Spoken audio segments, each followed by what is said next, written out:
You've come to a football-mad country. You've got 16 plus million fans. Sure. Absolutely. That you know, in the past year or so, you know, they know that their team got suspended by FIFA. But because they love their football so much, they were hoping and praying that Zimbabwe is going to come back into the world football family. Zimbabwe came back.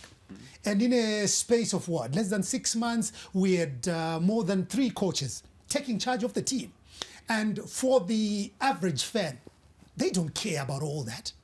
What they want to see is Zimbabwe has beaten Cameroon by 2-1. Zimbabwe has progressed to the Africa Cup of Nations, maybe to the second round. Zimbabwe has qualified for the World Cup. This is what an average football fan wants. So when you came in, and people are really looking, scrutinizing your CV. So before you, there was Jairus Tapera. Before him, there was Norman Mapeza. All these are local guys. Yes. And they look at you. What kind of a miracle are you bringing to Zimbabwe? Well, I think I can bring a lot of versatile experience in. Also with countries which had a troubled past, or which was in a certain way also in a transition. For example, I worked last 5 years as technical director and under 21 coach, national coach then with the Kosovo Football Federation. Similar situation. They were the youngest federation in FIFA, so they existed, but without being accepted by FIFA. And we progressed in all regards really very fast. And I think when you look also at the other countries like Rwanda also, I think you're in a similar situation. You're like in a transition, and to rebuild something, it's not that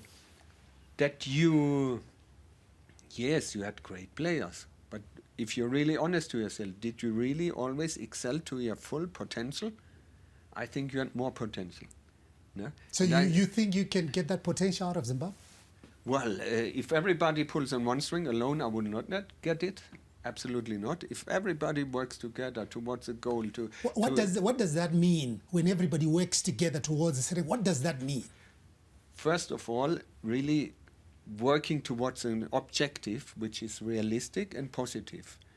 You should know where you are now coming from. No? And just to daydream and World Cup this and that, it doesn't happen. And we have so good talents So qualifying for the World Cup, we are dreaming. Of course, everybody is allowed to dream. Going to the Africa Cup of Nations and progressing beyond the first round, are we dreaming?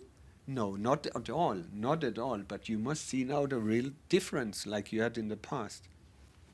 It's possible, yes.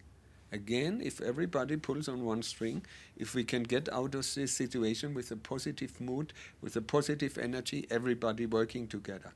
But if you develop some sort of negativity, which I think was a little bit in the past, then you can create something like a self-fulfilling prophecy towards a failure. Yeah, you have to. I appreciate your optimism, but the optimism must always be with the realistic. First of all, you cannot play home games right now. It would be a complete different situation if you could play 60,000 in front of 60,000 fans against Cameroon. We play now in Uganda against Cameroon. That's basically we only have away games. It's a different situation. On the top of that, sponsors maybe now they slowly come in. I read yesterday something, so it's good. At the moment, the Football Federation depends on FIFA. Every expense must be accounted there, so it's not like you can promise now a winning bonus of whatever, where you can incalculate the gate venues. So we have to, how can you say, really create something realistic, step by step, positive.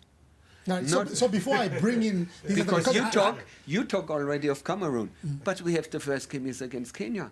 That's exactly what I think is wrong.